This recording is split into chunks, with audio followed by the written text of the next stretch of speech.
السلام على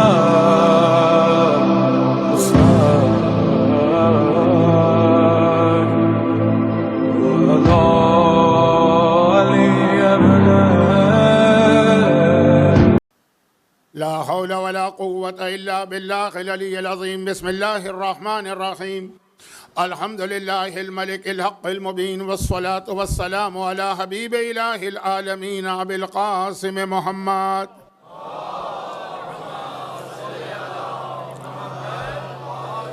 وآله الطيبين الطاهرين الذين أذهب الله عنهم الرجس وطهرهم تطهيرا.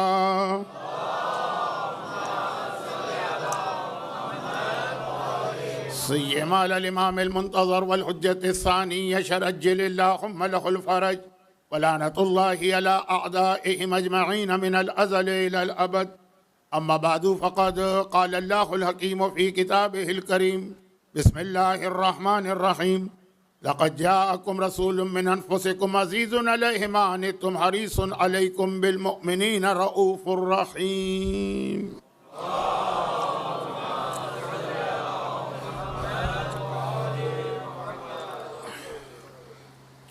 چودہ سو سینتالیس ہجری یعنی 1447 ہجرہ کے ایام ازاں کے چھٹے عشرے کی آج 8ویں گفتگو ہے، اور جیسا کہ ہمیشہ ہوتا ہے، یعنی میرے ساتھ بات سے بات نکلتی جاتی ہے، موضوع اتنا زیادہ پھیل جاتا ہے کہ اس کو سمیٹنا مشکل ہوتا ہے، اور آخر میں کچھ باتیں نامکمل رہ جاتی ہیں۔ یہ میں نے اس لیے عرض کیا کہ پہلی 7 مجالس میں کچھ چیزوں کے بارے میں یہ گزارش کی گئی تھی کہ اس کا بیان بعد میں آئے گا، لیکن ان میں سے شاید ایک آدھ چیز میں پرسوں آنے والی رات تک بھی مکمل نہ کر سکوں۔ یہ ہمیشہ کا ایک مسئلہ ہے۔ آپ حضرات میں سے اکثریت تو ثواب کے لیے صف اعضاء پہ آ کے بیٹھتے ہیں، اس لیے آپ کی توجہ بھی اس جانب نہیں ہوگی، لیکن مجھے اس کا احساس ہوتا ہے۔ ویسے حتی الامکان کوشش کروں گا کہ آخری مجلس میں وہ ساری نامکمل باتیں تھوڑی تھوڑی کر کے مکمل کی جائیں۔ آج کے مجلس بنیادی اعتبار سے ابھی آپ نے مرثیہ سنا اور اعلانات بھی ہو رہے تھے، آقا حسن کے بارے میں ہے، اور آنے والا کل چونکہ ایک روایت کے مطابق، اور وہ بہرحال آج کل اس لیے زیادہ مشہور ہو گئی ہے کہ خود جس امام معصوم کے حوالے سے ہے ان کے روضے پر وہی مخصوصی ہوتی، تو ایک روایت کے مطابق 8ویں امام کے حوالے سے کل کی مجلس ہوگی۔ میرا اپنا موضوع بھی تھوڑا تھوڑا آگے بڑھے گا، لیکن اس کے ساتھ ساتھ جس امام کے حوالے سے بات کی جائے گی، جس امام کے حوالے سے تاریخ ہوگی، کچھ ان کا بھی ذکر ہوگا۔ اچھا، اب اس سے پہلے کہ میں کل رات کے موضوع کو ذرا سا آگے بڑھاؤں، یہ خیال کرتے ہوئے کہ بعض اوقات آخر مجلس میں کچھ ایسی باتوں کے بیان کا وقت نہیں ہوتا جسے بیان کرنا چاہیے، میں ذرا ترتیب کو الٹا کر رہا ہوں، اور ایک دو چھوٹی سی باتیں شروع مجلس میں ان بچوں کے لیے پیش کر رہا ہوں۔ اس میں ایک پہلی بات یہ بہت سینسیٹیو بات ہے، اس لیے میں بہت احتیاط سے یہ بات کروں گا کہ اللہ کے رسول پر ان کی زندگی میں کئی مرتبہ قاتلانہ حملے ہوئے۔ اچھا، اب یہ سلسلہ شروع ہوا حضرت عبد المطلب سے، بلکہ صحیح معنوں میں تو ان سے بھی پہلے حضرت ہاشم، اس کے بعد حضرت عبد المطلب۔ وہ اچھا سا ایک دلچسپ سا واقعہ ہے کہ کیسے ان کا نام بدلا گیا، لیکن فی الحال اس کو چھوڑ دیجیے۔ اس کے بعد ان کے والد حضرت عبداللہ، اور یہ والا قاتلانہ حملہ جناب عبداللہ پہ 3 مرتبہ قاتلانہ حملہ ہوا، تیسرا حملہ کامیاب ہوا، وہ شہید ہو۔ اس کے ساتھ ان کی والدہ جناب آمنہ، اور پھر اللہ کا رسول۔ لیکن ابھی تک جو حملے ہو رہے ہیں وہ دشمنان اسلام یعنی مشرکین اور کافروں کی جانب سے، یا بعض اہل کتاب۔ مدینہ پہنچنے کے بعد اب پیغمبر اسلام پہ قاتلانہ حملے ہو رہے ہیں منافقین کی طرف سے، جن میں سے ایک حملہ ایسا تھا جو ایک یہودی عورت کی طرف سے ہوا تھا، جو جنگ خیبر میں پیغمبر کو زہر آلود کھانا کھلایا گیا۔ اچھا اس کے بعد بھی 3-4 حملے ہوئے اور بس، اس سے زیادہ میں ایک جملہ بھی نہیں کہنا چاہتا ہوں۔ تمام ائمہ طاہرین میں، بلکہ لفظ ائمہ کیوں کہوں، چہاردہ معصومین میں، ائمہ تو پھر 12 ہوئے نا، تو چہاردہ معصومین میں سے اس حوالے سے سب سے زیادہ مشابہت پائی جاتی ہے آقا حسن میں اپنے نانا کی، یعنی باقی جتنے معصومین ہیں امام حسن کو چھوڑ کر، ان پر ظاہری اعتبار سے ایک ہی مرتبہ حملہ کیا جاتا تھا اور وہ اس میں شہید ہو جاتے تھے۔ صرف حسن مجتبی ایسے معصوم ہیں جن پر 1 نہیں، 2 نہیں، 3 نہیں، 4 نہیں، 5 نہیں، 6 نہیں، 7 مرتبہ تو قاتلانہ حملے تاریخ میں رپورٹ ہوئے، 7۔ اور یہ 7 کے 7 حملے ایسے ہیں جو ایسے زہر کے ذریعے سے ہوئے، 7 حملے زہر سے۔ وہ جو اس سے پہلے والے حملے میں نے بیان کیے جو حضرت ہاشم اور عبد المطلب و عبداللہ اور آمنہ سے لے کے رسول تک، وہ مختلف انداز سے تھے، اس میں زہر صرف حضرت عبداللہ کو دیا گیا، وہ بھی تیسری مرتبہ میں۔ دوسری مرتبہ میں تو تلوار سے حملہ تھا جو اللہ نے بچا لیا۔ لیکن آقا حسن پہ جو حملے ہوئے ہیں، حتیٰ رسول خدا پر بھی کچھ حملے زہر سے ہوئے، کچھ راستے میں رات کے اندھیرے میں پتھر گرانے کا واقعہ، عقبہ کا واقعہ، تمام مسلمان مانتے ہیں، یہ کوئی اختلافی مسئلہ نہیں۔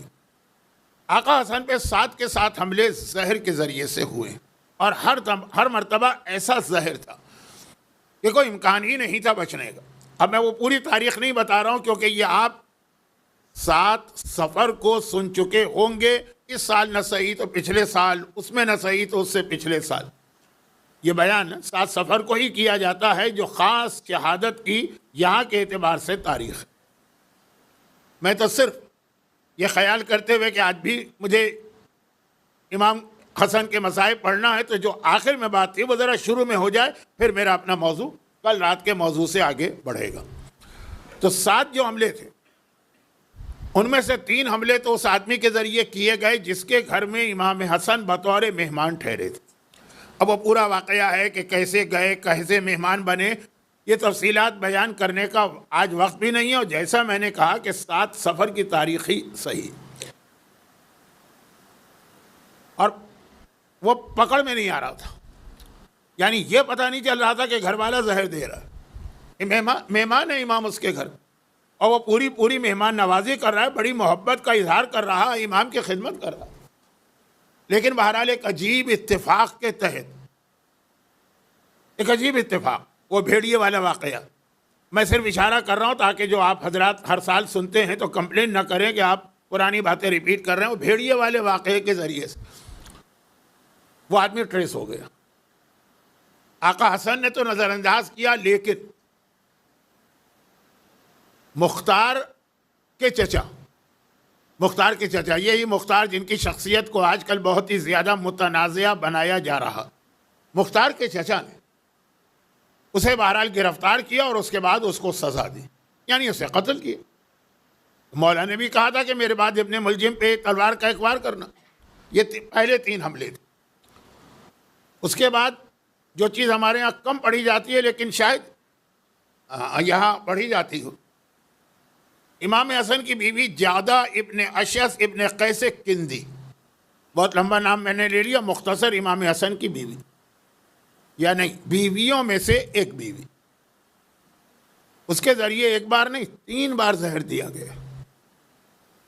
چوتھا زہر بھی اس نے دیا تھا، 5واں زہر بھی اس نے دیا تھا، اور اس میں وہ عجیب و غریب واقعات ہیں کہ اس کا کوئی علاج نہیں ہو پا رہا تھا۔ یعنی اگر میرے پاس وقت ہوتا اور کچھ حالات بھی ٹھیک ہوتے تو میں تفصیل بتاتا، اس کا علاج نہیں ہو پا رہا تھا۔ امام حسن اپنے نانا کی قبر پہ گئے، نانا کی قبر پہ جا کے ان کے وسیلے سے دعا مانگی، بغیر کسی علاج کے اس زہر کا وہ اثر نہ رہا۔ وہ اثر ہوا کہ جسم کمزور ہوا اندرونی طور پہ جو، لیکن اس وقت یہ لفظ تو ٹھیک نہیں ہے، جان محفوظ رہی۔ عظمت رسالت میرا موضوع ہے، ہم اور آپ نہیں، حسن مجتبی نانا کی قبر پہ جا کے نانا کے وسیلے سے دعا کر رہے ہیں، اور اس کے ذریعے ایسی شفا مل رہی ہے جو دنیا کی کسی اور دوا سے ممکن نہیں تھی۔ یہ یاد رکھیے گا یہ 5واں حملہ تھا. چوتھا بھی جادہ نے کیا, پکڑ میں نہیں آئی. 5واں بھی اسی جادہ نے کیا, جیسے ہم کبھی جودہ بھی کہہ دیتے ہیں لیکن بہرحال لفظ تو جادہ ہے. 5واں بھی اس نے کیا, جس کا علاج پھر امام نے اپنے نانا کی قبر پہ جا کے کیا, جیسے ہم اور آپ خاک شفا سے ہر بیماری کا علاج کرتے ہیں. نانا کی قبر پہ گئے, شفا مل گئی. یہ لمبے واقعات ہیں, میں بہت مختصر کر رہا ہوں, یہ خیال کرتے ہوئے کہ ایک تو حالات بھی ایسے نہیں ہیں کہ ہر چیز کھول کے بیان کی جائے, اور ہر سال آپ مجلس سنتے ہیں, یہ بچوں کو بتا رہا ہوں کہ ان کے ذہن میں رہے کہ کوئی اور امام معصوم ایسا نہیں ہے جس پر یکے بعد دیگرے پے در پے مسلسل اس طرح سے حملے ہوئے. البتہ سب میں زہر استعمال ہو رہا, اور اس کی ایک وجہ بہت مشہور ہے, جو میں یہ نہیں کہہ رہا ہوں کہ وہی وجہ ہے, لیکن ایک مشہور ہے جو میں آخری اس وقت کا جو شروع کا بیان ہے اس کے آخر میں بیان کروں گا. 5واں. چھٹا حملہ اس اندھے کے ذریعے سے ہوا جو اہل بیت کی کرم نوازی, کریم ہے اہل بیت, اس سے فائدہ اٹھانے کے لیے امام حسن کے قریب آیا, اور وہ جو اس کے عصا کے نیچے لوہے کا ٹکڑا زہر آلود تھا, اور امام حسن کے پیر میں چبو دیا اور بھاگ گئے. اس میں بھی یہی ہے کہ علاج ہوا. کیسے؟ طبیب کی دوا سے نہیں, روضہ رسول سے. یہ واقعات ہیں, کبھی تفصیلی بیان ہوگا تو بچوں کو زیادہ مزہ آئے گا. بڑے جو کہ سنے ہوئے ہیں وہ بھاگ گیا. 15 دن کے بعد جناب عباس نے اس کو مدینے کی گلی میں ڈھونڈ لیا, اور انہوں نے اسی وقت اسے واصل جہنم کیا, یعنی اسے قتل کیا. وہ جو بوڑھا آدمی تھا وہ جناب عباس کے ہاتھ سے مارا گیا, اس وقت نہیں, 15 دن کے بعد. اب یہ 6 ہو گئے.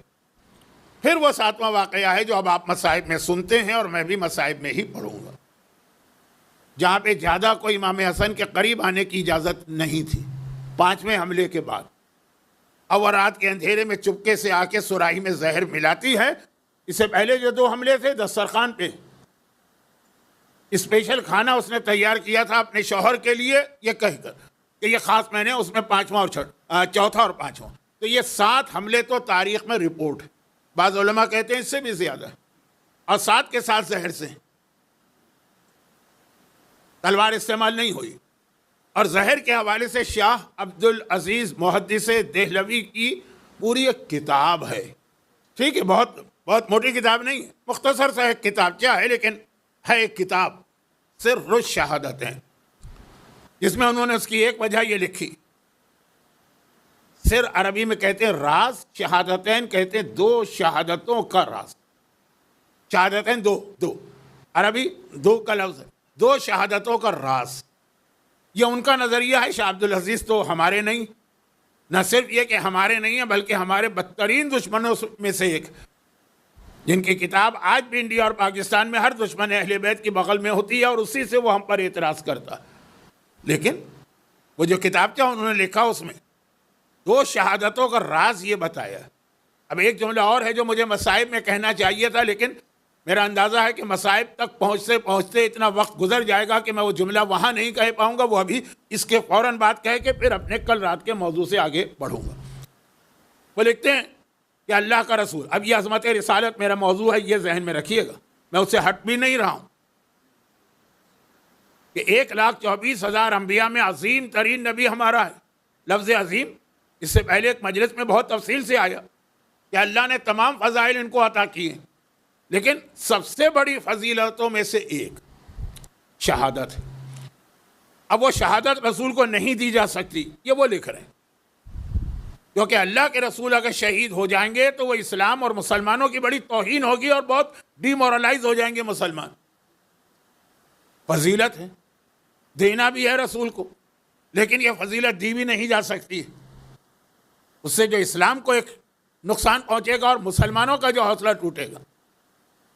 شہادت دینا بھی ہے اور دے بھی نہیں سکتے, اور وہ پوری ان کی ایک کتاب ہے. تو اس کا خلاصہ جو آپ نے مجلسوں میں بہت سنا ہے, مجھے یقین ہے کامل ہے, لیکن وہ بچوں کے لیے پڑھ رہا ہوں. تو کہا کہ اب اللہ نے یہ فضیلت ان کے نواسوں کے ذریعے ان کو دی, کہ فضیلت ان کو دی ہے, لیکن یہ فضیلت اصل میں رسول کو عطا کی جا رہی ہے. وہ لکھ رہے ہیں ان کے جملے. اچھا, اب یہ نواسے تو ہم کہہ رہے ہیں نا, یعنی وہ کہہ رہے ہیں نا, ورنہ ہمارے اعتبار سے تو یہ اولاد رسول ہی. یاد ہے نا آپ کو وہ واقعہ جب محمد حنفیہ جنگ صفین یا جنگ جمل میں وہ مقابلہ نہ کر سکے اور پیچھے ہٹے تو مولا نے کہا کہ محمد حنفیہ شرمندہ نہ ہو، اپنے آپ کو حسن سے نہ ملاؤ، حسن رسول کا بیٹا ہے، تو میرا بیٹا ہے۔ بہت مشہور واقعات ہیں آپ کے سنے ہوئے ہیں، لیکن بچوں کے کان میں یہ بات پڑتی رہے۔ تو اب یہ ہم کہہ رہے ہیں، وہ کہہ رہے ہیں کہ نواسے ہمارے اعتبار سے بیٹے، خیر تو ان کے ذریعے دی۔ اب وہ لکھتے ہیں کہ شہادت کی دو قسمیں، رسول کو اللہ جو ہے رسول کو ہر فضیلت دینا چاہتا، اب شہادت کی دو قسمیں تو دونوں دینا چاہتا ہے۔ شہادت کی ایک قسم ہے شہادت سری، ایک قسم ہے شہادت جہری۔ نماز ظہر اور عصر کو کہا جاتا ہے نماز سری، مغرب عشاء کو کہا جاتا ہے نماز جہری مردوں کے لیے۔ جہر مانے زور سے، سر مانے آہستہ۔ کہا شہادت کی دو قسمیں، ایک علل اعلان شہادت، ایک چھپی ہوئی شہادت۔ حسن کو چھپی ہوئی شہادت دینا تھی زہر کے ذریعے سے تاکہ رسول کو یہ والی شہادت بھی ملے، حسین کو تلوار کے ذریعے سے کھلی شہادت تاکہ رسول کو یہ بھی شہادت ملے۔ تو سر الشہادتین کتاب کا نام ہے کہ شہادت کی دو قسمیں، اس کا راز کیا ہے؟ راز یہ ہے کہ ان کے ذریعے سے رسول کو یہ دو فضیلتیں دینا، یہ وہ لکھ رہے ہیں۔ تو اب امام حسن کو زہر کے ذریعے سے مسلسل شہید کرنے کی کوشش کی جا رہی ہے، تلوار بیچ میں نہیں آئی ہے، کیونکہ بہرحال بات اپنی جگہ صحیح کہ رسول کو یہ والی شہادت بھی دینا ہے جو حسن کے ذریعے دی، وہ والی شہادت بھی دینا جو حسین کے ذریعے۔ اب آئیے آقا حسن کا زندگی کا آخری جملہ سمجھ لیجئے، شاید یعنی بالکل آخری زندگی کے آخری جو لمحے تھے آقا حسن کے، اس میں ایک جملہ ہے کہ نہیں کہ جس وقت آقا حسن بالکل تقریباً شہادت کے قریب ہے۔ یہاں پہ ہمارے پاس تاریخ اسلام میں اتنی مختلف روایتیں کہ ان کو بیان کرنے کا مقصد ہے آپ کو کنفیوز کرنا، لیکن ایک اشارہ کر دوں، بعض روایتوں میں ہے کہ جس رات کو یہ آخری زہر دیا گیا۔ اب جو میں زہر کی بات کروں گا تو اس سے مراد میری آخری زہر ہوگی، پہلے 6 زہر کا بیان کرنے کا نہ وقت ہے نہ ضرورت۔ وہ تو صرف میں نے آپ کو بتایا کہ کتنا بڑا امتحان آقا حسن کا ہوا، اور یہ وہ امتحان جو پورے 14 معصومین میں یہ رسول خدا کا ہوا ہے کہ کئی قاتلانہ حملے یہ آقا حسن کا ہوا ہے، بس صرف یہ بتانا تھا۔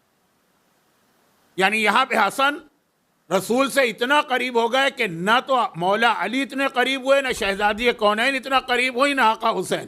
اصل جملہ یاد رکھیے گا، انٹرنیٹ پہ یہ کلپ کاٹ کے نہ دے دیجیے گا کہ میں باقی تمام معصومین کی توہین کر رہا ہوں۔ جس حوالے سے بات کر رہا ہوں کہ یہ جو ایک سملیرٹی ہے، مشابہت ہے کئی حملے، تو اس میں یہ ہے کہ آقا حسن کو جب آخری زہر دیا گیا، ایک روایت ہے کہ اسی دن شہادت ہو گئی، ایک روایت ہے کہ 2 دن کے بعد ہوئی، یعنی 2 دن زہر کے اثر سے تڑپے، ایک ہے کہ 5 دن بعد ہوئی، ایک روایت ہے 40 دن کے بعد شہادت ہوئی۔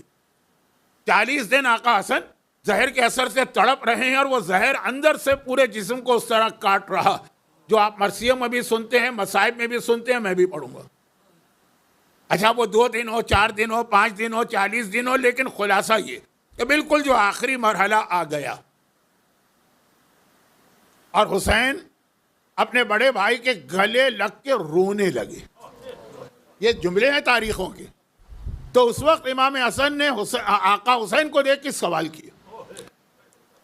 اب یہ سوال آقا حسین کے لیے تو نہیں تھا، جو گھر میں رشتہ دار ہیں، خاندان والے ہیں، خواتین ہیں، جو محرم مرد ہیں، بھیا حسن اس وقت میرے چہرے کا رنگ کیسا ہے، چہرے کا رنگ کیسا ہے، پوچھ رہے ہیں۔ امام مظلوم نے جواب دیا کہ آپ کے چہرے کا رنگ اب سبز پڑ چکا، سبز۔ حسن سبز قبا نا، سبز۔ تو اس کے بعد تو دونوں خاموش ہو گئے، دونوں معصوم ہیں، دونوں کو معلوم، لیکن گھر میں سے کسی نے پوچھ لیا نہیں، یہ نہیں۔ جیسے یہ سنا کہ سبز ہو گئے، کہا کہ بس یہی وہ چیز ہے جس کی خبر معراج کی رات کو دی گئی تھی۔ معراج ہوئی تھی ہجرت سے بھی 3 سال پہلے، آقا حسن کی شہادت ہے 49 یا 50 ہجرہ، 50 سمجھ لی، اس سے بھی 3 سال پہلے، یعنی 53 سال پرانی خبر تھی معراج کی۔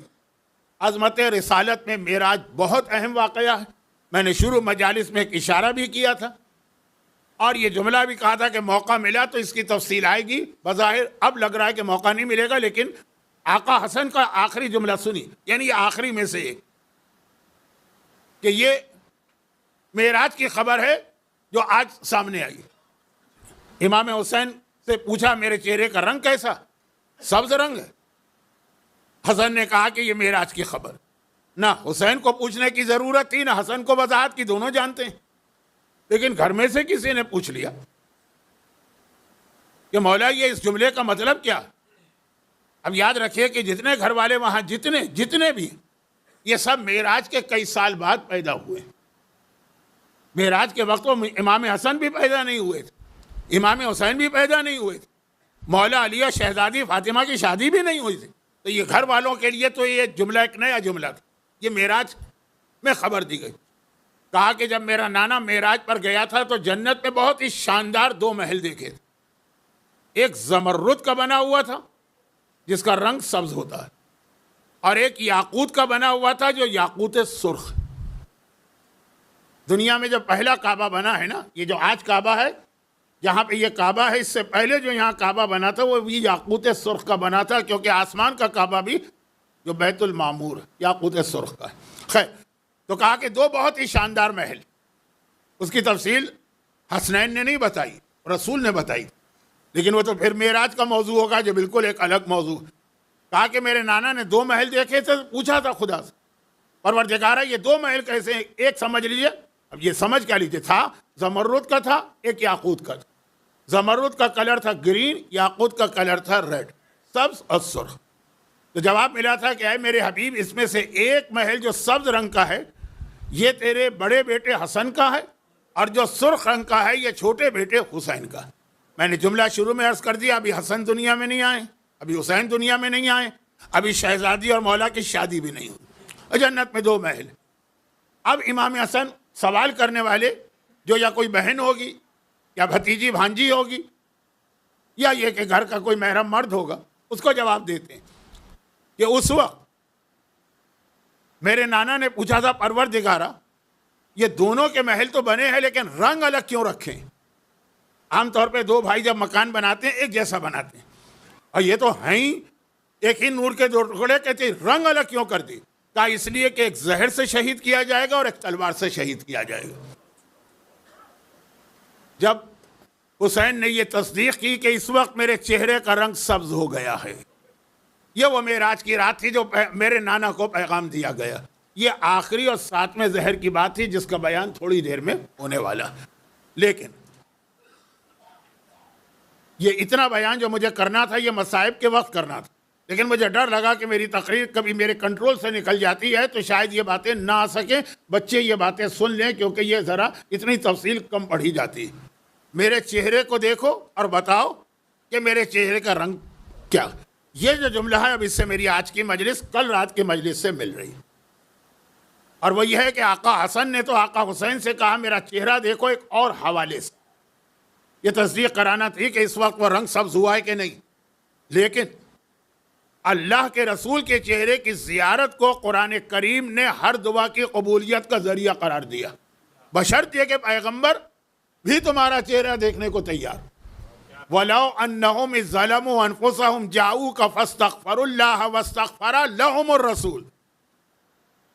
اے گناہگاروں، اگر تم رسول کے پاس آؤ اور ان کے پاس آ کر ان کے ذریعے سے اللہ سے دعا کرو اور وہ بھی تمہارے لیے دعا کرنے پہ تیار ہو جائے. یہ کافی نہیں ہے کہ تم ان کے ذریعے سے دعا کرو، وہ بھی تیار ہو جائیں.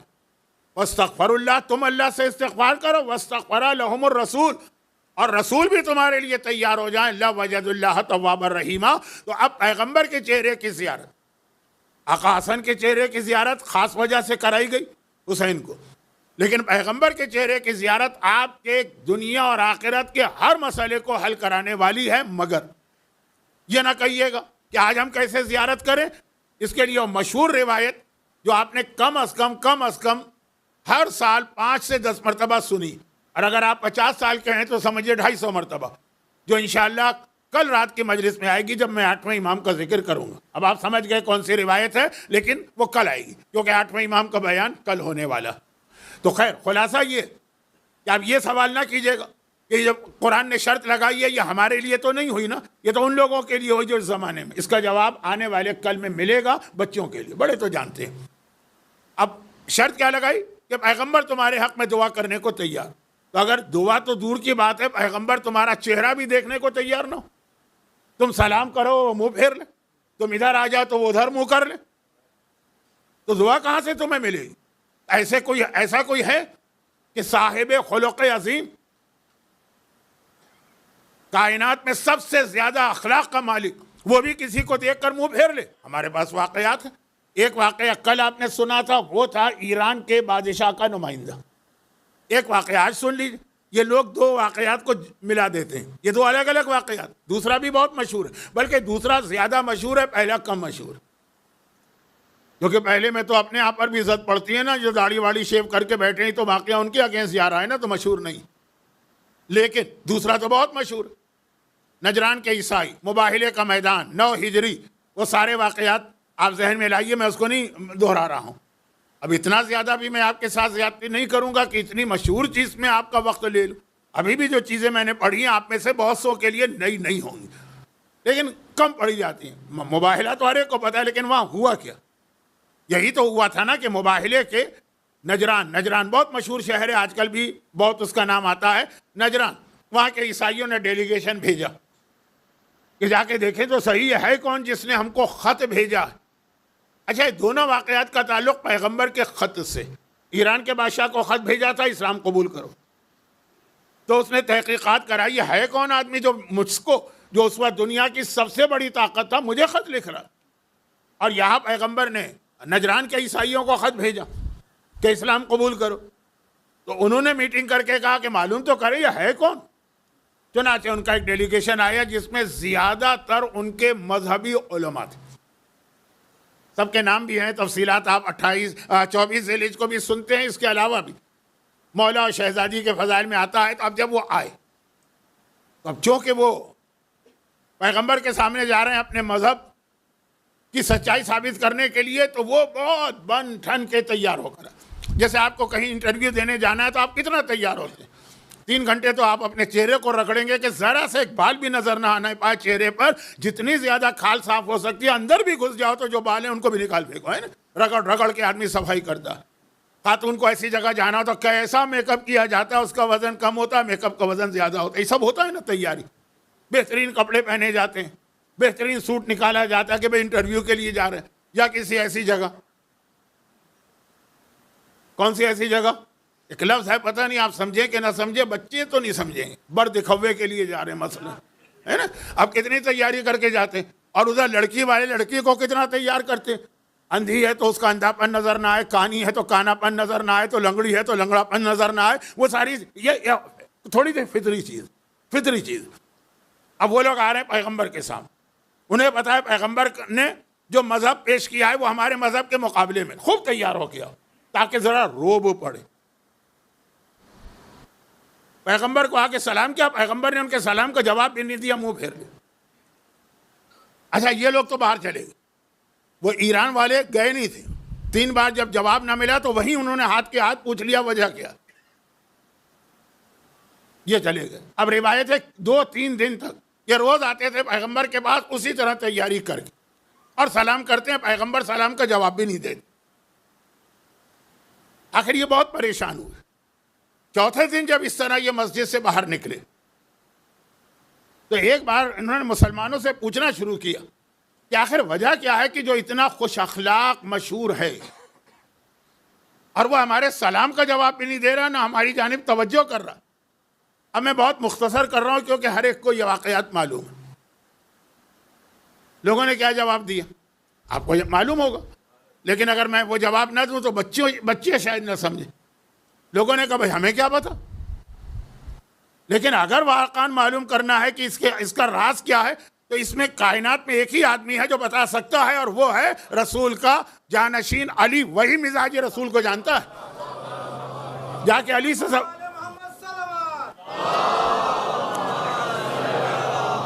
جا کے پوچھو، علی کے علاوہ کوئی مزاج رسول کو نہیں جانتا ہے۔ تو یہ مولا کے پاس، اچھا شہر بہت چھوٹا شہر تھا، مدینہ کتنا بڑا تھا اس زمانے میں؟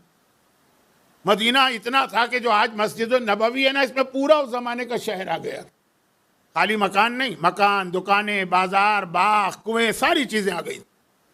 صرف ایک تھوڑا سا حصہ باہر ہے جو قبلے کی طرف، بس۔ تو مولا کو ڈھونڈا کیا مشکل تھا، کیا بات؟ مولا نے سر سے پیر تک ان کو دیکھا، کہا اس حالت میں اگر رسول کے سامنے جاؤ گے تو رسول تمہارے سلام کا جواب نہیں دیں گے. کیا حالت تھی؟ ریشمی کپڑے پہن کے آئے تھے, سونے کے زیورات سے لدے پھندے آئے تھے. مردوں کی بات ہو رہی ہے, مرد ڈیلیگیشن میں صرف مرد تھے. کہا اس طرح اگر پیغمبر کے سامنے جاؤ گے تو پیغمبر نہ تمہیں دیکھیں گے نہ تمہارے سلام کا جواب دیں گے. پیغمبر کے سامنے جانا تو سادگی کے ساتھ جاؤ, بالکل جیسے ایک عام لباس ہوتا. اور اس کے بعد اس طرح گئے تو پھر وہ مباہلے کا مسئلہ شروع ہوا کہ پہلے مناظرہ اور اس کے بعد مباہلہ, وہ چھوڑ دیں. اللہ کا رسول. اب یہاں دو چیزیں تو ایسی جو فقہی مسئلہ, مرد کے لیے ریشمی لباس پہننا حرام ہے, مرد کے لیے سونا پہننا حرام ہے, وہ اپنی جگہ. لیکن خالی یہ دو چیزیں نہیں, پیغمبر کے سامنے اگر کوئی اپنی دولت کا مظاہرہ کر رہا, اللہ کا رسول کیا دولت سے مروب ہونے والا, جس نے دولت خدیجہ کو اس طرح سے لٹا دیا ہے. ان لوگوں کی دولت کی کیا حیثیت ہے ان کے لیے؟ لٹا دیا کا مطلب نگیٹو نہیں ہے, راہ خدا میں خرچ کر دیا. تو ایک مرتبہ یہ جو ہمارے سامنے ایک واقعہ آ گیا, یہ اسلام کا آگے چل کے بہت اہم پیغام بنا. اور وہ پیغام کیا بنا؟ اسلام کے گناہان کبیرہ میں ٹاپ آف دا لسٹ جو گناہ, بے حجابی سے بڑا گناہ. اب یہ داڑھی تو خیر گناہ کبیرہ ہے بھی نہیں, گناہ صغیرہ. گانا بجانا اس سے بڑا جو گناہ ہے, حتیٰ اگر میں یہ کہہ دوں تو شاید غلط نہ ہو کہ غیبت سے بھی بڑا گناہ وہ ہے فضول خرچی اور اسراف, جس کو لوگ گناہ ہی نہیں سمجھتے. اللہ نے دیا ہے تو ہم لٹائیں گے. میں 2 دن سے 2 دفعہ مجلسوں میں اپنے پنجاب کے صاحبان ایمان کے کچھ الفاظ استعمال کر رہا ہوں. وہ اچھے لفظ ہیں, یہ بھی اچھا لفظ ہے, لیکن یہ حرام ہے اسلام میں. کون سا؟ کہتے جی وہ شوق دا مول نہیں ہے. اگر کسی چیز کا شوق ہے پھر آدمی یہ نہیں دیکھتا کتنا پیسہ خرچ کرنا. مثلا زبان میں خرابی نہیں, محاورہ بالکل ٹھیک ہے. لوگ کہتے ہیں, یاد رکھیے کہ مومن کے لیے 3 چیزیں بہت اہم قرار دی ہیں اللہ کے رسول, اس کا مال, اس کی عزت, اس کی جان. تینوں کی اہمیت اپنی جگہ. من قتل دون مالہ او عرضہ او نفسہ فہو شہید. متفق علیہ حدیث ہے مسلمانوں کے تمام فرقوں میں. جو اپنی جان کو بچاتے ہوئے مارا جائے وہ شہید, جو اپنی عزت کو بچاتے ہوئے مارا جائے وہ بھی شہید, اور جو اپنے مال کو بچاتے ہوئے مارا جائے وہ بھی شہید. ہاں وہ ہے کہ اگر کوئی مال لوٹ رہا ہے اور آپ کو پتا ہے کہ یہ آپ کو مار سکتا ہے تو اس وقت بھاگ جاؤ. لیکن اگر آپ کو یہ توقع نہیں تھی کہ وہ ایک موبائل کے اوپر آپ کو مار دے گا اس لیے آپ اس کو بچا رہے ہیں اور پھر اس نے مار دیا, وہ ہوا شہید. اچھا یہ تو میں اس موضوع پہ بات نہیں کر رہا ہوں, میں تو کچھ اور کہنا چاہ رہا ہوں. اب یہ جو تینوں چیزیں ہیں یہ بہت اہم ہے مومن کے لیے. چنانچہ مومن کے لیے ہر وہ کام کرنا حرام ہے جس میں اس کی توہین ہو رہی ہو. توہین بھی حرام ہے کیونکہ اپنی عزت اپنے ہاتھوں ضائع نہیں کر سکتی.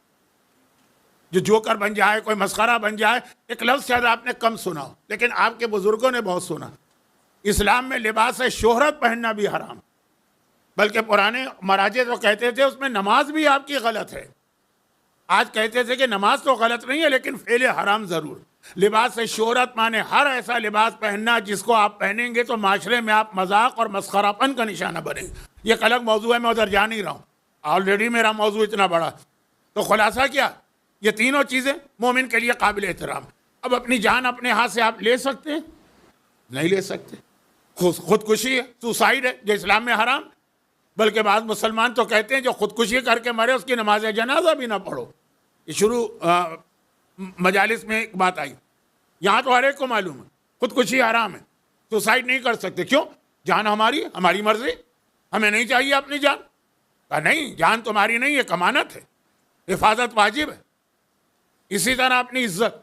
اگر کوئی مومن کہے کہ بھائی مجھے اپنی عزت کی کوئی پرواہ نہیں, مذاق اڑتا ہے اڑتا رہے, دین پر عمل کرنے میں ہو تو الگ بات ہے, لیکن کوئی ایسا پروفیشن, کوئی ایسا پیشہ, کوئی ایسا لباس, کچھ ایسی حرکتیں کر رہا ہے. بہت کرتے ہیں آج کل, پورا ٹک ٹاک اس بات پہ چلتا ہے. نارمل قسم کی بات کریں گے تو پھر بھی بنتی ہیں ٹک ٹاک. میں تو حیران ہوتا ہوں, عورت روٹی بنا رہی ہے, ٹک ٹاک بن گئی, معلوم ہے 3 لاکھ اس کو ویوز مل گئے. کیا روٹی بنتے کبھی دیکھی نہیں ہے؟ ایک عورت جو ہے مثلا وہ بستر کی چادر بدل رہی ہے, اس کو 2 لاکھ ویوز مل گئے. اتنے پاگل لوگ ہیں آج دنیا میں جن کے پاس اتنا وقت ہے, لیکن زیادہ تر کون سے چلتے ہیں جس میں ذرا ہنسی مذاق جو کیے وہ ہے. یہ بھی حرام. جیسے اپنی جان اپنے ہاتھوں ضائع کرنا حرام ہے, اپنی عزت اسٹیٹس وہ بھی حرام. لیکن اس سے بڑھ کر مال, جو جان کا فارمولہ ہے وہی مال کا فارمولہ. کیا آپ یہ نہیں کہہ سکتے نا کہ جان ہماری مرضی؟ نہیں، اللہ کی امانت ہے. مال آپ کہ ہماری مرضی. انسان کماتا کیوں ہے؟ اسی لیے کماتا ہے کہ خرچ کرے. جی نہیں، امانت ہے، آپ نہیں خرچ کر سکتے ہیں. اسراف بدترین گناہوں میں سے ایک ہے. بلکہ یہاں کلو واشربو ولا تسرفو ان اللہ لا یحب المسرفین. اسراف کرنے والوں سے اللہ قطعاً محبت نہیں کرتا. اب یاد رکھیے، جس سے اللہ محبت نہیں کرے کیا رسول اس سے محبت کریں گے؟ اور جس سے رسول محبت نہیں کریں گے کیا حسن و حسین اس سے محبت کریں گے؟ یہ قرآن کی آیت ہے، کوئی حدیث بھی نہیں ہے کہ نعوذ باللہ آپ کہہ دیں کہ یہ پتہ نہیں ضعیف ہوگی. حدیث کی بھی اہمیت ہے، لیکن وہاں یہ ایک بہانہ چل سکتا ہے. آیت تو ضعیف نہیں ہوتی نا. اور اس سے زیادہ سخت لفظ ہے ان المبذرین کانوا اخوان الشیاطین. قرآن کہہ رہا ہے، جو قرآن کا یہ اسٹائل نہیں کہہ رہا ہے، پیسہ ضائع کرنے والے شیطان کے بھائی ہیں. بھائی شیطان کا بھائی. شیطان مومن بھائی ہو گئے اس گناہ کی وجہ سے. شیطان کا بھائی ہے وہ علی والا کیسے ہوگا؟ شیطان کا بھائی ہے وہ حسین والا کیسے ہوگا؟ اب جو یہ بات میں کہہ رہا ہوں اس کا ایک پس منظر، یہ میں اس گناہ پہ تو پورا اشرا پڑھتا ہوں. فی الحال وقت نہیں ہے میرے پاس، ایک مجلس کا وقت بھی نہیں. شادیوں میں ہمارے ہاں کتنا پیسہ خرچ ہوتا ہے، جہیز میں ہمارے ہاں کتنا پیسہ خرچ ہوتا ہے. چلیں ادھر میں نہیں جاتا، عام زندگی میں آج کل 2 دن پہلے میں نے جو بات کہی تھی نا اس کا ایک حصہ باقی ہے جو 2 دن بعد آئے گا. کل کی مجلس 8ویں امام کے حوالے سے وہاں تو میں ذرا سا 8ویں امام کے حالات میں رہ کے بات کروں گا. اس وقت بھی میں رسول خدا اور امام حسن کے حالات میں رہ کے بات کر رہا ہوں. ابھی آپ کو معلوم ہوگا آخری مجلس میں یہ باتیں مکمل ہوں گی. 2 دن پہلے دعا کی بات آئی تھی، کچھ دعائیں میں نے بتائی تھی. ساری دعائیں بے فائدہ ہو جائیں گی اگر آپ اس بات کا خیال نہیں رکھیں گے. کس بات کا؟ سنی. ایک آدمی بیمار ہے، وہ دعائے شفا، مرض کے لیے شفا چاہیے، اس کو دعا ڈھونڈ رہا ہے. دعائے مشلول اس کو بتا دی گئی، امن یجیب اس کو بتا دی گئی، وہ دعا بھی اس کو بتا دی گئی جسے لوگ قبول ہی نہیں کرتے ہیں. اب آہستہ آہستہ سمجھ میں آیا ہے، لیکن ویسے ابھی بھی لوگ گھبراتے ہیں. بھائی وہ فلاں آدمی بہت بیمار ہے، کوئی دعا بتائیے. ہم نے کہا سورہ فاتحہ پڑھ دیں. ہاں مولانا وہ تو مر جائے گا. فاتحہ کا تو مطلب ہے کہ موت ختم. بہترین جو دعا ہے نا مرض کے لیے وہ سورہ فاتحہ. آپ واقعہ بھی سنتے ہیں رمضان میں جب تفسیر قرآن ہوتی کہ امام نے فرمایا کہ سوائے مرض موت کے ہر بیماری کا علاج ہے سورہ فاتحہ. بلکہ جملہ یہ ہے، یہ جملہ نہیں کہہ رہا ہوں، حدیث یہ ہے کہ اگر مردے پہ اس کو پڑھ دو تو کوئی تعجب نہیں ہے کہ وہ بھی زندہ ہو جائے. یہ سورہ فاتحہ. ہمارے یہاں زندوں کو مارنا ہو تو سورہ فاتحہ، امام کہتے ہیں مردے کو جلانا ہو زندہ کرنا ہو تو سورہ فاتحہ. اب مثلا یہ دعائیں بتا دیں ساری، آپ علاج کر رہے ہیں. آپ اتنا ہر ایک کو پتا ہے کہ دعا سے فائدہ نہیں ہے خالی جب تک کہ دوا نہ لو. 2 جملے ایک مرتبہ پھر سن لیجئے جو آپ نے 85 دفعہ مجھ سے سنے ہوں گے. حضرت موسیٰ بیمار ہوئے، نبی وقت، پوری قوم، سارے طبیب آ گئے، ایک سے ایک بڑے سرجن، ڈاکٹر، اسپیشلسٹ، دوائیوں کا ڈھیر لگا دیے. یہ اسپیشلسٹ یعنی واقعاً اسپیشلسٹ. موسیٰ نے کوئی دوا استعمال نہیں کی، بیماری بڑھتی گئی. خدا نے کہا موسیٰ بیمار ہو، دوا کیوں نہیں استعمال کر رہے؟ کہا خدا بندہ میں تیرا نبی ہوں، شفا تیرے ہاتھ میں، دوا کے ہاتھ میں تو ہے نہیں. میں نے تو تجھ پر بھروسہ کیا، دعا میں روزانہ کر رہا ہوں، صبح دوپہر شام رات. دوا پہ مجھے بھروسہ نہیں ہے، تجھ پر بھروسہ. کہا یہ بتائیے دواؤں میں علاج کی تاثیر اور خصوصیت رکھنے والا کون ہے؟ یہ بھی تو میں ہوں نا جس نے ان دواؤں میں یہ تاثیر اور خصوصیت رکھی ہے. جب تک کہ استعمال نہ کرو گے نبی ہوگے لیکن تمہاری دعا قبول نہیں ہوگی. اب یہ تو ہر ایک کو پتا ہی، تو میں نے خالی بات کو زوردار بنانے کے لیے کہہ دیا دوا. لیکن دعا بھی آپ کر رہے ہیں، دوا بھی کر رہے ہیں، فائدہ ہوگا نہیں. جو چیزیں پرہیزی ہیں، جو بے احتیاطی والی ہیں، اس سے بھی بچنا ہوگا. میں اپنی ہی مثال دیتا ہوں بار بار کہ مثلا میں شوگر کا مریض ہوں، یہ دوا ہے، اس کی استعمال کریں، ٹھیک. دعا یہ ہے وہ بھی ٹھیک ہے. لیکن اس کے بعد میں روزانہ مثلا آم کھاؤں، ایک آم کی تو شاید اجازت ہے، ڈاکٹر سے پوچھیے گا، میں طبی مشورہ نہیں دے سکتا. میں مرغن کھانے کھاؤں، میں نہاری کھاؤں، میں مثلا پائے کھاؤں، یہ جو کارڈیو واسکولر والے پرابلم ہے ہارٹ کے، دوا بھی کھا رہے ہیں لیکن یہ سب کر رہے ہیں، کیا فائدہ ہوگا؟ دعا بھی آپ کر رہے ہیں، دوا بھی کر رہے ہیں، پرہیز نہیں کر رہے ہیں، فائدہ نہیں ہوگا. یہ آدمی ہر تھوڑا عقل رکھنے والا سمجھتا ہے. جاب، رزق، قرضے بہت ہیں، اس کے لیے دعا بتائیے. وہاں بھی 3 چیزیں ہیں، یہی 3 چیزیں ہیں. دعا جو آپ کو بتائی ماشاء اللہ لا قوت الا باللہ. ہو سکتا ہے کہ آپ کے گھر میں بھی کوئی چوہا آ کے سونے کا خزانہ چھوڑ جائے، کوئی تعجب نہیں. دعا، لیکن اس کا مطلب یہ نہیں کہ آپ گھر میں بیٹھ کر یہ دعا پڑھتے رہیں.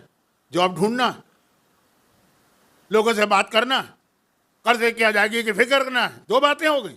تیسری بات بھی ہے پرہیز بھی کرنا. پرہیز کیا مطلب ہے؟ معلوم آپ کو جاب چاہیے اور جاب ملا، آئی فون خریدے جا رہے. حیثیت ہے آئی فون خریدنے کی؟ حرام ہو جاتا ہے آئی فون خریدنا اگر حیثیت نہ ہو. معلوم ہوا کہ بہترین برانڈڈ کپڑے خریدے جا رہے ہیں، حیثیت ہے؟ یہ برانڈڈ جو ایک مصیبت ہمارے ہاں لگ گئی ہے. جب وہ کووڈ آیا تھا نا تو اس وقت ماسک فری تقسیم ہوتے تھے، لے جاؤ فری. ایک مومن مجھے ملے، وہ $100 کا ماسک منہ پہ لگائے گھوم رہے ہیں. میں نے کہا بھائی یہ تو فری ملتے ہیں، زبردستی ہماری جیب میں ڈال دیتے ہیں، ماسک لگاؤ، یہ $100 کے ہیں. کہا اس پہ لکھا ہوا ہے آرمانی. اب مجھے نہیں پتا آرمانی کیا چیز ہوتی ہے. کہا یہ اس کے پیسے. ارے بھائی ماسک کا کام کیا ہے؟ صرف وہ جو کووڈ سے بچنا، یہ نہ نہیں مولانا. جاتے ہیں لوگوں کے سامنے ٹھور بنتی ہے. یہ وہ لفظ ہے جو میں پہلے بتا چکا ہوں. یہ جو مسئلہ ہے نا کہ جتنا اللہ دعا کا ہے، دعا بیماری کے ساتھ دوا چاہیے اور پرہیز چاہیے. پرہیز نہیں کریں گے. کتنے بائی پاس کے مریض جو ہے نا، جیسے ہی بائی پاس ہوتا ہے دوبارہ بے احتیاطی کرتے ہیں، مر جاتے ہیں دوبارہ. علاج بھی بہترین آپ نے کیا لیکن مر گئے کیونکہ پرہیز نہیں کیا. تو رزق میں کیوں نہیں کرتے پرہیز؟ جب اللہ نے دیا ہے آدمی آنکھیں بند کر کے خرچ کرتا. ذرا سوچو آئندہ. یہ اللہ پہ بھروسہ نہیں ہے. جیسے آپ حضرت موسیٰ نے کہا خداوندہ میں تو تیرے اوپر بھروسہ کر رہا ہوں اس لیے دوا استعمال نہیں کروں. اس کے لیے ایک عجیب لفظ آیا ہے، وہ 8ویں امام کی حدیث ہے. کل پڑھتا تو ٹھیک ہوتا لیکن موضوع آج بن گیا. کہا جو لوگ دعا کرتے ہیں زیارت وارثہ بحیثیت دعا، گھر میں داخل ہو قل هو اللہ بحیثیت دعا، ماشاء اللہ لا قوت الا باللہ بحیثیت دعا. لیکن یہ خیال نہیں کرتے جو باتیں میں نے ابھی بتائیں. کہ وہ دعا نہیں کرتے، وہ اللہ سے مذاق کرتے ہیں. اصل جو طریقہ ہے وہ یہ دعا، کوشش اور ان چیزوں سے اپنے آپ کو بچانا. میں کتنے لوگوں کو جانتا ہوں جو 40 سال ایسے ملکوں میں خون پسینہ ایک کر کے انہوں نے پیسہ کمایا، آج خالی بیٹھے. کیوں؟ اڑا دی. دعوتیں ہو رہی ہیں، ہوٹلنگ ہو رہی ہے، گھومنے پھرنے جا رہے ہیں، بہترین کپڑے پہنے جا رہے ہیں، عورتیں ان کی سونے میں لدی پھندی ہوئی ہیں، آئی فون خریدا جا رہا ہے، بہترین گاڑی. اگر حیثیت ہے تو سب چل جائے گا. حیثیت سے بڑھ کے چھلانگ لگانا. کوئی دعا اثر نہیں کرے گی. نہیں کرے گی لیکن وہ فائدہ نہیں ہوگا جو آپ کو مجلس میں سنایا جائے گا.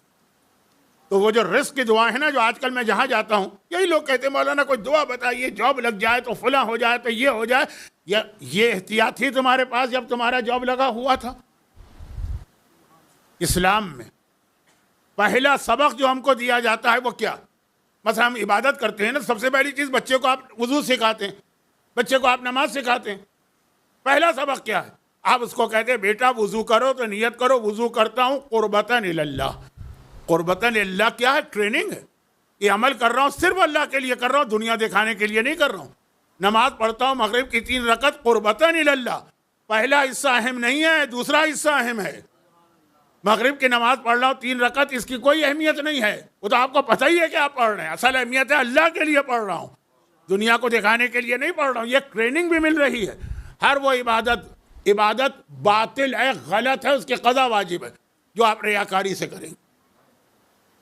چاہے وہ حج ہو، چاہے وہ زیارت ہو، چاہے وہ عمرہ ہو، چاہے وہ روزہ ہو، چاہے وہ نماز ہو، چاہے وہ غسل جنابت ہو، چاہے وہ وضو.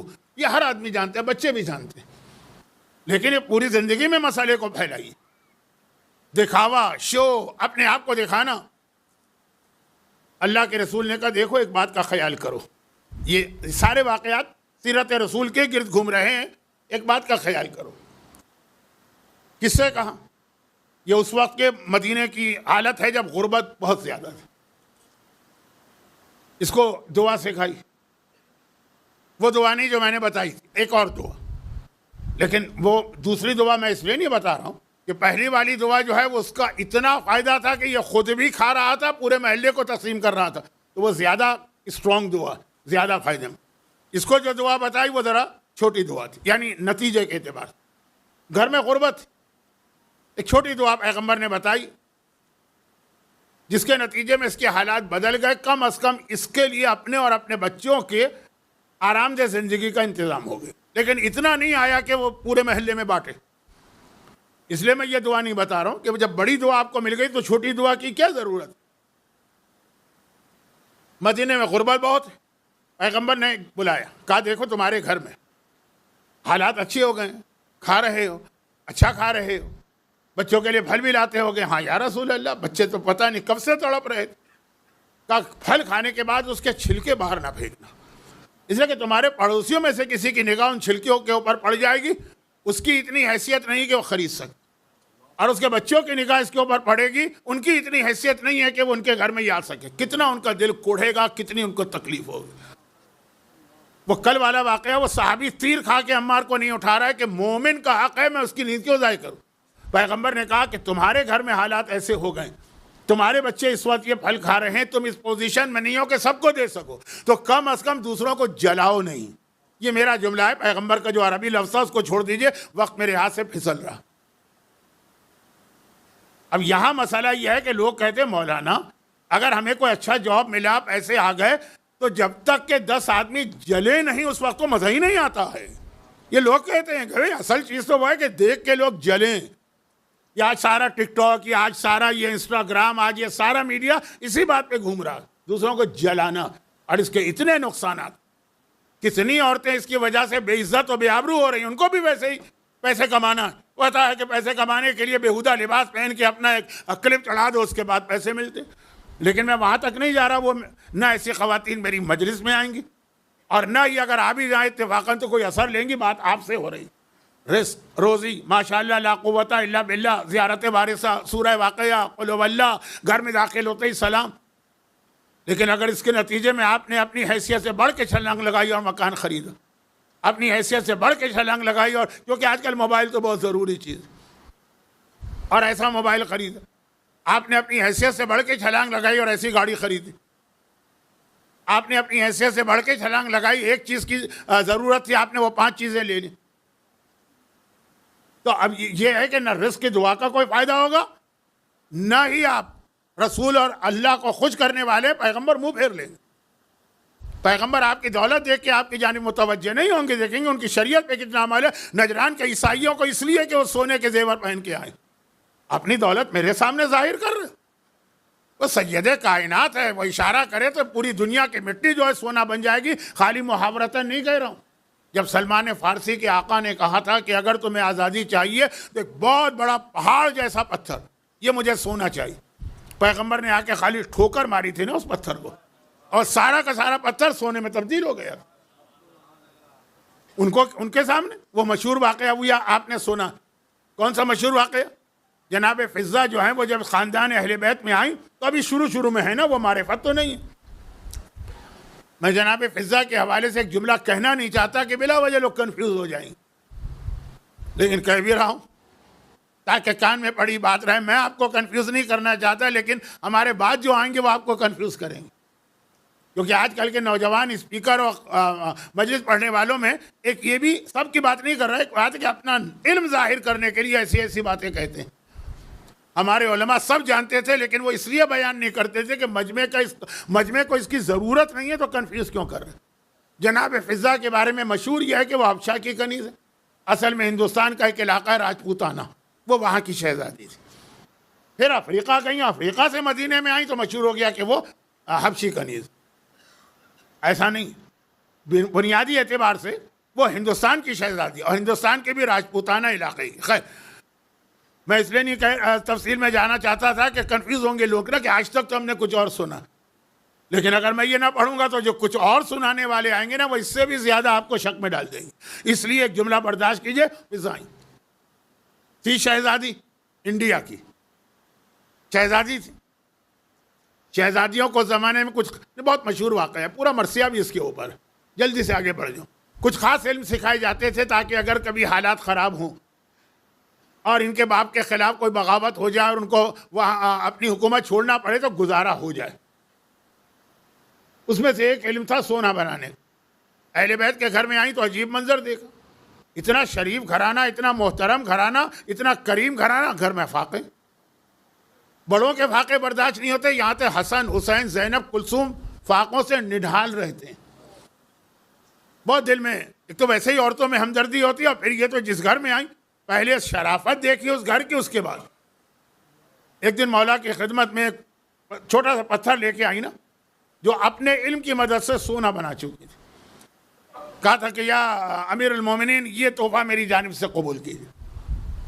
مولا نے دیکھا، مسکرا دیا.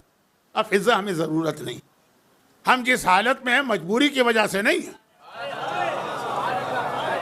ہمارا اللہ اسی پہ راضی ہے، اس لیے ہم اس حالت میں ہیں. فضا نے کہا نہیں کہ مولا چلے آپ کا سمجھ میں آ گیا، چھوٹے چھوٹے بچے بھوک سے نڈھال. مولا نے دیکھا کہ اس طرح تو مسئلہ ہو جائے گا، روزانہ اس گھر میں غربت بھی آئے گی، فاقے بھی آئیں گے، پریشانیاں بھی آئیں گی. اگر فضا کو صحیح معرفت نہ کرائی گئی تو روزانہ کوئی نہ کوئی ایسا تحفہ لے کے آ جائیں گے، کہاں تک سمجھایا جائے. کہا فضا ذرا میری مصلی کو الٹنا. فضا نے مصلی کو الٹا، مولا نے اشارہ کیا، زمین پھٹی، سونے کا ایک دریا زمین کے نیچے جاری. کہا فضا ہم چاہیں تو اس ساری دنیا کو سونے کی بنا سکتے ہیں، ہم تو اس کی رضا اسی میں ہے کہ ہم فاقے کریں، اس لیے ہم اس حالت کے اندر ہیں، مجبوری میں نہیں ہیں. تو اب پیغمبر سونے دنیا کے ہر حصے کو سونے، ان کے سامنے اپنی دولت ظاہر کر رہا ہو، یہ نجران کا حصہ ہے. پیغمبر چہرہ دیکھنے کو تیار نہیں، سلام کا جواب تو بات کی چیز.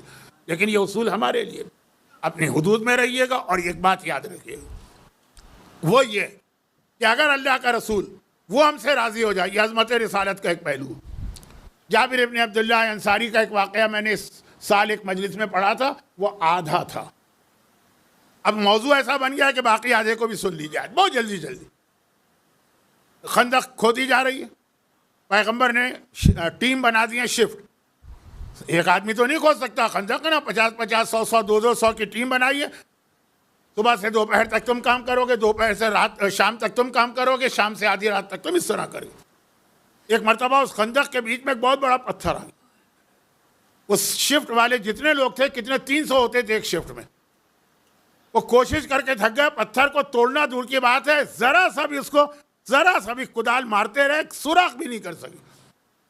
پیغمبر نے دیکھا کہا باہر آ جاؤ. پیغمبر خندق میں اترے.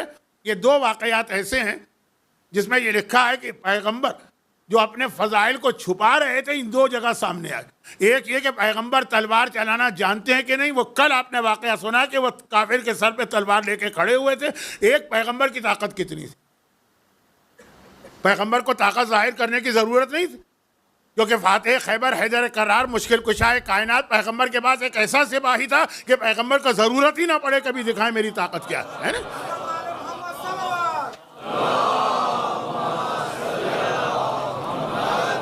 مگر ریکارڈ پر ایک آدھ واقعہ آ جائے تاکہ پتہ چلے کہ خود پیغمبر، ان کی اپنی حیثیت کیا ہے. پیغمبر اتنے کدال اٹھائی، ایک مرتبہ اتنے زور سے کدال ماری کہ 300 آدمی، یا خیبر کے دروازے کے بارے میں جو آپ سنتے ہیں نا کہ اتنے آدمی اس کو کھولتے اور بند کرتے تھے، اکیلے مولا نے اس کو اکھاڑ کے اپنے ہاتھ میں لیا. آج پیغمبر کا بھی واقعہ سنیے، کیونکہ موضوع عظمت رسالت.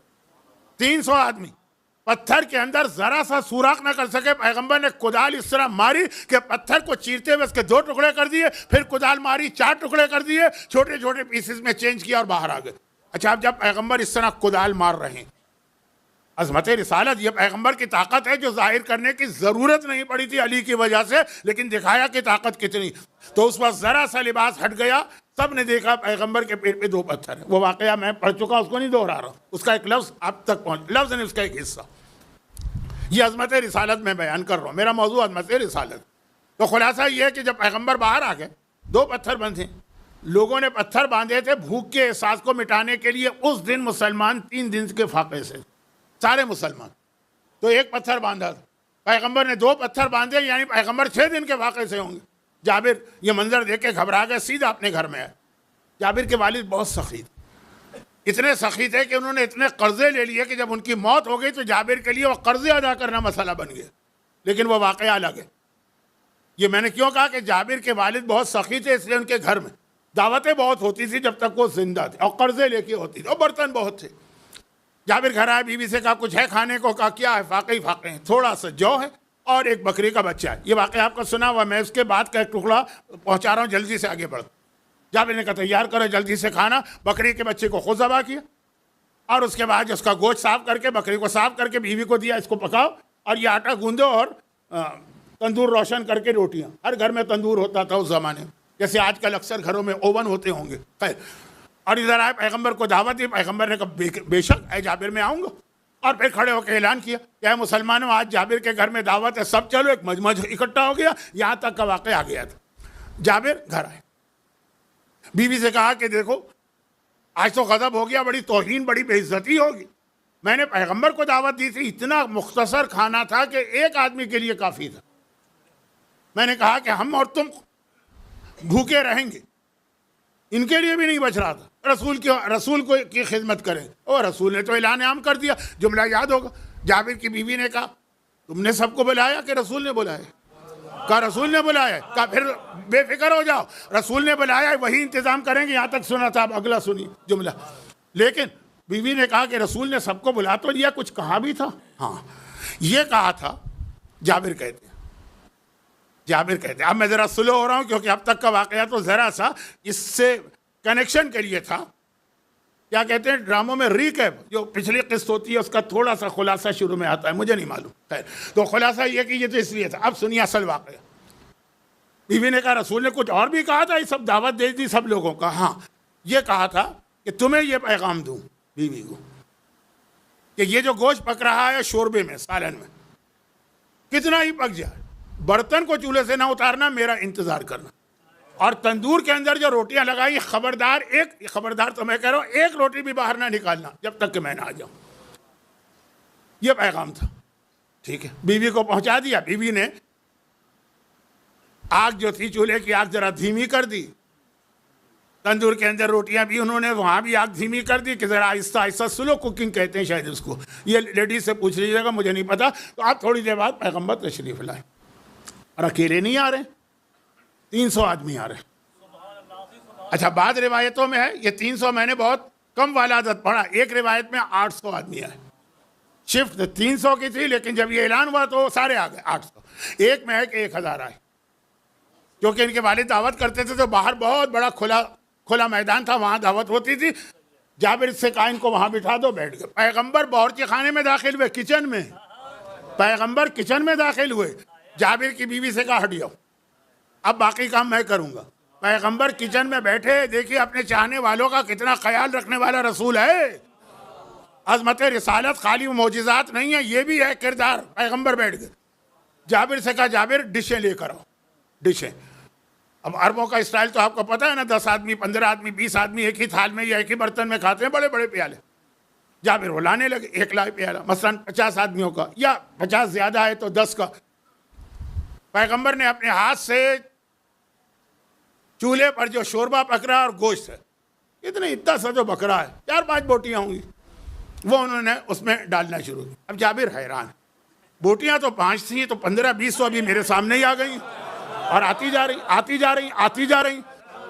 اور پیغمبر اس برتن میں کریں. پھر پیغمبر تندور کی جانب ہوئے. جو کی اتنی کم مقدار تھی کہ صرف 2 روٹیاں پک سکتی تھی. شوہر بیوی کے لیے, ایک شوہر ایک بیوی. یہاں تو 15 20 25 50 پیغمبر روٹیاں نکال رہے, نکلتی جا رہی ہیں. جابر کے سامنے رکھا, کہا لے جاؤ مہمانوں کو رکھو, دوسرا برتن لاؤ. جابر جلدی سے گئے, وہ 50 مہمانوں کو وہاں بٹھائے, دوسرا برتن لائے. پھر وہی, یہ کہاں سے نکل رہی ہے بوٹیاں, اتنی سی دیکھتی ہے, 4 یا 5 یا 10 بوٹیاں ہوں گی, یہ 100 تو میرے سامنے آ گئی, نکل کہاں سے رہی ہیں, سلسلہ کہاں سے چل رہا ہے. اور ادھر پیغمبر تندور میں ہاتھ ڈالتے ہیں, روٹیاں بھی آ رہی ہیں. یہ لے جاؤ, تیسرا برتن لے کر آؤ. غرض یہ کہ تاریخ میں لکھا کہ 300 آدمیوں نے, 800 آدمیوں نے یا 1000 آدمیوں نے اس طرح پیٹ بھر کے کھانا کھایا کہ پیغمبر نے جابر کی بیوی کو کچن کی کسی چیز میں ہاتھ نہ لگانے دیا.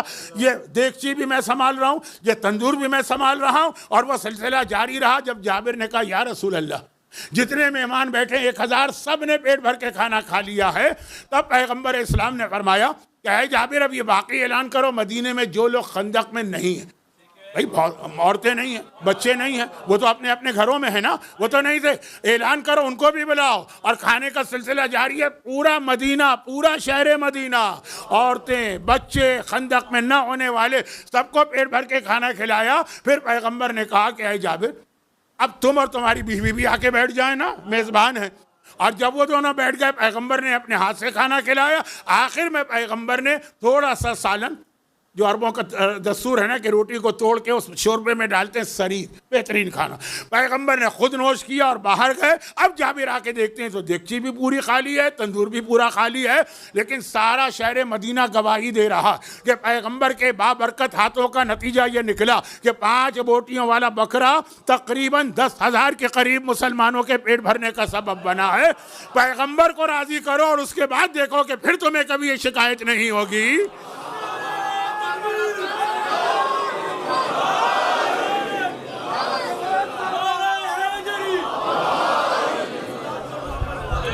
یہ ہے عظمت. درود بھیجیں محمد و آل محمد. یہ ہے عظمت رسالت. کوئی یہ نہ کہے کہ بھائی ادگار اس طرح سے سارے مدینے کو پیغمبر دعوت کھلا رہے ہیں تو ان کے گھر میں فاقے کیوں ہیں؟ وہ سورہ دہر میں پڑھ لیجئے گا. خود فاقے میں ہیں، آنے والے کو دے رہے ہیں. یہ مسکین، یہ یتیم، یہ اسیر، انہی کو تو اہل بیت کہتے ہیں. جو خود فاقہ کر کے دوسروں کو دے وہی تو اہل بیت ہیں. یہ اہل بیت کا وہ مزاج ہے. تو وہ جو رزق کے حوالے سے میں نے ایک اصول بتایا وہ اپنی جگہ، لیکن اس کے علاوہ بھی اس کے اندر بہت سارے پیغام. ایک بار پیغمبر کا ہاتھ لگنے دو تمہاری دولت کو، پھر دیکھنا برکت ہاتھ لگے گا. راہ خدا میں صدقہ دو، یہ روایتیں ہیں نا. ابھی آپ نے 25 محرم کو سنا ہوگا. چوتھا امام فرماتے تھے جب کوئی سائل آتا تھا نا، مولا ذرا فاقہ ہے آپ کچھ دے دیجئے. امام اس کو کچھ دینا چاہتے تھے مگر کیا کہتے تھے؟ یہ کہتے تھے کہ میں ہاتھ پھیلا کے اس پہ رکھ رہا ہوں، تم اٹھا لو. روایتیں بہت ہیں اور میرے پاس وقت تو ختم ہو گیا، میں جلدی سے بات کر رہا ہوں. اٹھا لو. مولا یہ کیا ہمیشہ طریقہ اس طرح دیتے ہیں؟ آپ کہہ رہے ہیں میں ہاتھ رکھ رہا ہوں اٹھاؤ. کہا کہ نہیں، یہ آنے والا جب مانگتا ہے اس کا ہاتھ اللہ کا ہاتھ ہے. میں پسند نہیں کرتا کہ میرا ہاتھ اوپر جائے اللہ کا ہاتھ نیچے ہو. میں نے ہاتھ نیچے کیا، اللہ کا ہاتھ اوپر. کیوں؟ ہمیں اور آپ کو بتا رہے ہیں کہ یہ تم دے رہے ہو اللہ کے ہاتھ میں جا رہا ہے، رسول کے ہاتھ میں جا رہا ہے. وہ رزق کی دعائیں. اور یاد رکھیے کہ نانا کی سیرت کا یہ پہلو سب سے زیادہ اگر آپ کو نظر آئے گا تو حسن مجتبیٰ میں نظر آئے گا. دسترخوان کس کا مشہور ہے؟ سارے مدینے کو کون کھانا کھلاتا تھا؟ اللہ کے رسول نے جابر کے ذریعے ایک بار مدینے کی دعوت کی. حسن مجتبیٰ نے اپنی زندگی کے آخری 10 سالوں میں روزانہ صبح و شام سارے مدینے کو اپنے دسترخوان پہ بلایا ہے، ان کو کھانا کھلایا. اب میرا ارادہ تھا کہ دونوں کے حالات کو اور ملا کے آگے بڑھوں، لیکن وقت نہیں رہا. اس لیے مختصر بات یہ کہ یہی مسئلہ بن گیا دشمن کے لیے کہ میں تو یہ سمجھا تھا کہ سلو نامے پہ دستخط کرا کے میں نے حسن کا نام و نشان مٹا دیا ہے. نعوذ باللہ.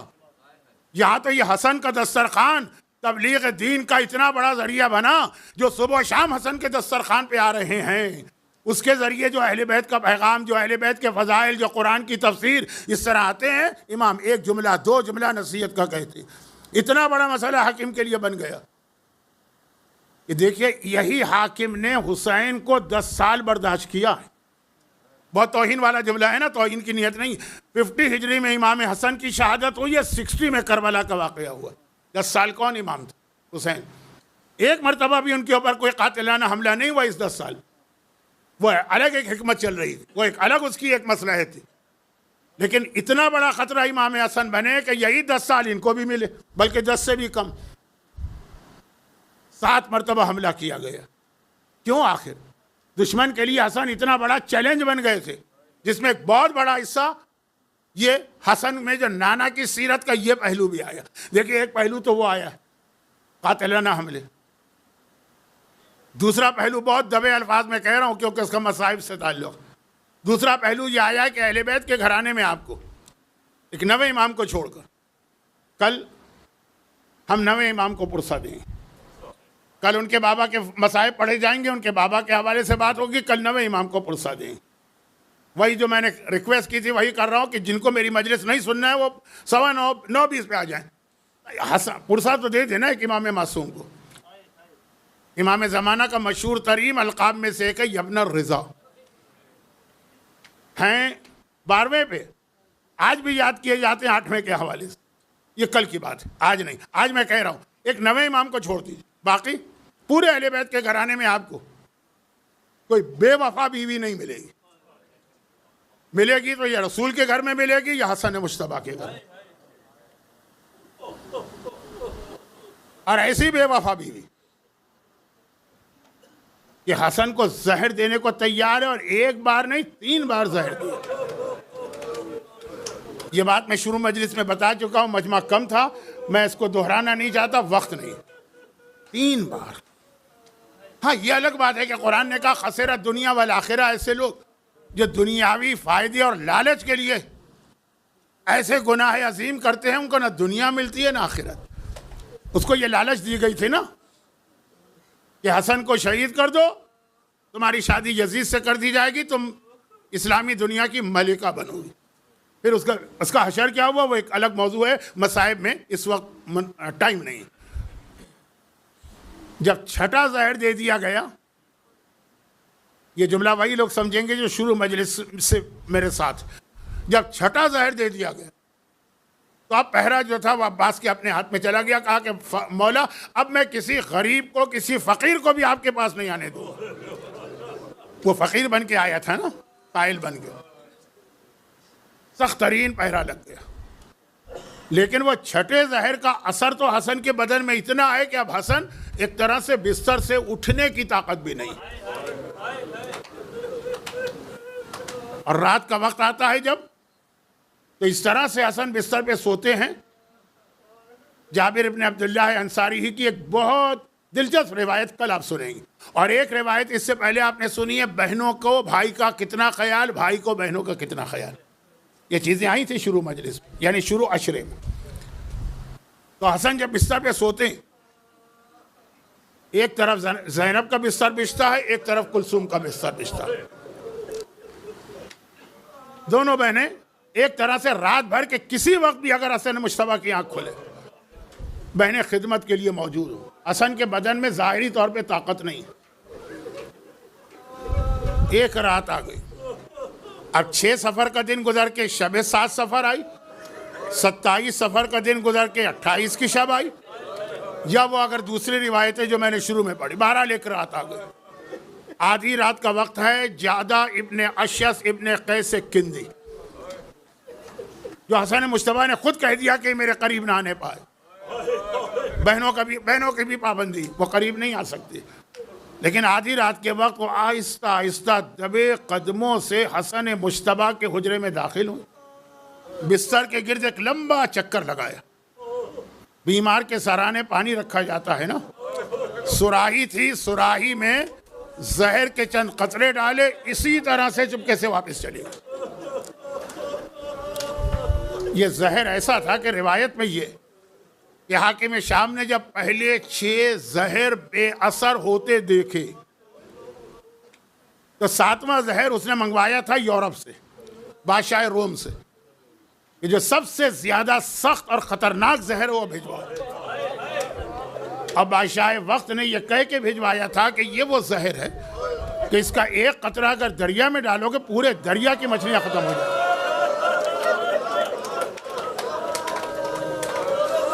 خالی قیصر روم کا جملہ کافی نہیں ہے. یہ روایت یہ ہے کہ جب یہ زہر زمین پہ گرا تو زمین پھٹ گئی، زمین شق ہو گئی. ایسا زہر تھا.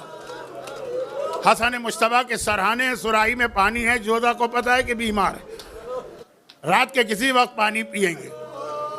ایک مرتبہ حسن مجتبیٰ کی آنکھ کھلی، اور آنکھ کھلتے ہی حسن مجتبیٰ نے ہاتھ بڑھایا، سراہی سے کوزے میں پانی لیا. اب یہ جو آوازیں ہوئی، دیکھیں آپ میں سے اگر کسی نے کسی بیمار کی تیمارداری کی ہو نا تو ہر وقت توجہ رہتی ہے اس کو پانی چاہیے، ہم پانی دیں گے. حسن نے خود پانی لیا. زینب کی آنکھ کھل گئی. بھیا مجھے اٹھا دیا جاتا، لیکن آپ اس وقت آنکھوں میں آنسو کیوں ہیں؟